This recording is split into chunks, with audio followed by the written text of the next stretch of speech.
Just a quick little add-on. Here's the brass after being rinsed. Just laid out on a towel in my spare bedroom. Guess I won't be working out today unless I want to be jumping up and down on my brass. But you can see this stuff is really clean. Really clean. Probably the cleanest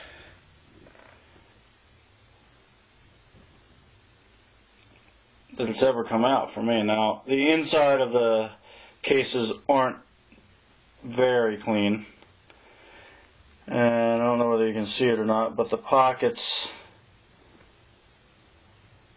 focus you fuck, the pockets of the rifle brass, quote unquote rifle brass, aren't very clean. Now, I can obviously just sit in front of my TV and pick through these and hand crank a pocket cleaner through them. I'm going to have to ream these anyway because this was military brass and there's a little, need to uniform the holes. I mean, the uniform the primer pockets. That's called a military crimp. That's to keep the primers in there no matter what happens. And you need to remove that crimp. It leaves a bump so that you can't reliably put in another primer. Now you can ream them. I prefer to swage them. I may post a video about that, but I mean, it's a pretty straightforward process. It's just basically you take the pokey bit of the thing and you put the thing in the shell holder, and the pokey bit goes in there and it goes and it pushes the brass back out, and the brass basically flows back into the correct shape because it's metal. So rather than ream it, what some people do, I don't like removing metal from the base of my cartridges. This is the strongest part of the cartridge, is basically right here, right above my fingers there. And you don't want to mess with that at all. Not at all. If I reload these maybe 3 times, I will anneal the brass up here. Because every time you move brass, like copper, it gets hard and tends to crack.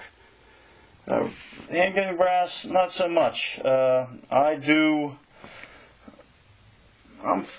I'm fairly anal about hand checking everything on these, and after about 3 reloads I'll go through them all one at a time and visually check to see if there's a problem with any of them, and I'll discard anything I don't like what I see. I've got tens of thousands of this stuff laying around, so I reload so that I can shoot economically. I like to shoot a lot.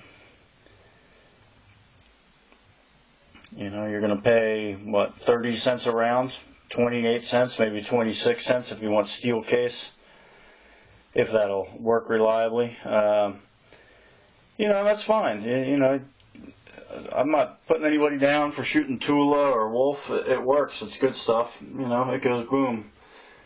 But the advantage of reloading is you can get for about $20, you can get 1,000 small pistol primers.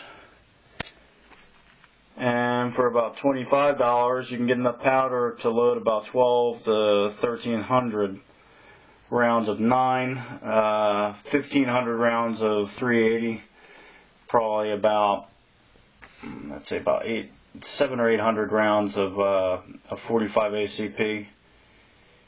You know, you pick. Every cartridge has a different volume. And that volume, generally with the heavier bullets, increases.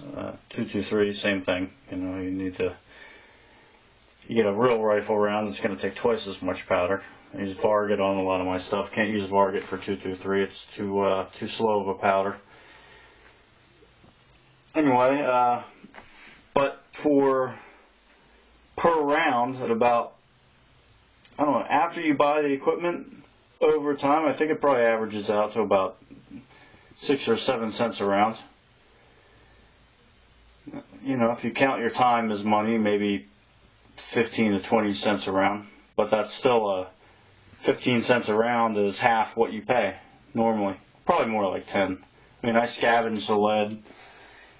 You know, you need to melt it all down when you get enough of it, and basically flux it, purify it, and then to make ingots, and then alloy it, and then cast your bullets.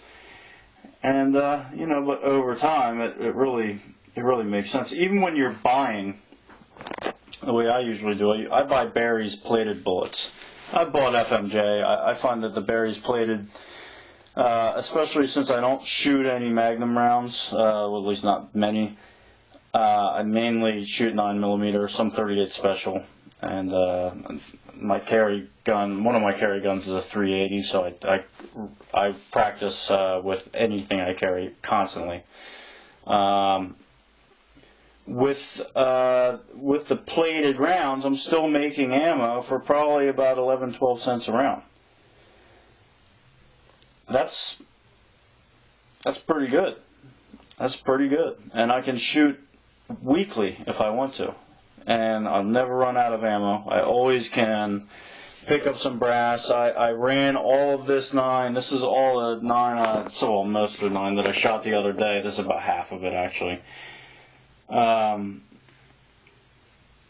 just run it. I have a plate for my progressive press, and I just put it in the collator and shake it down and run it all through just a basic decapper die. I don't size it or anything. I just decap everything.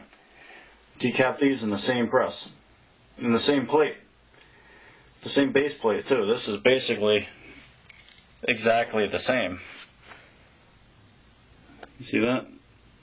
9mm, 223. Anyway, you know, I decap it all before I clean it. I've always done that, even when I used corn cob and walnut, which works well, by the way. There's nothing wrong with using. Don't think that I'm saying everybody should switch. You know, I'm trying something new. I think I'm going to need to lube a little bit more prolifically on the rifle brass. I think the dirt actually helps it in the press a little bit, to be honest with you. I think it gives it something to slide on. But anyway, that's the update for the brass. I just wanted you to see how incredibly clean this is without pins. I mean, it's like brand new. It's like a brand new piece of brass. That's what it looks like. When I buy brand new brass, this is what it looks like. Except for the dirt in the primer pocket. If I ever buy brand new brass that has dirt in the primer pocket, I'm going to call fuckery right away. Anyway, that's it. I know this is getting kind of boring. I'm talking through my ass. And, you know, that's just the way it is. I'm a long-winded guy. Thanks for watching. Happy shooting.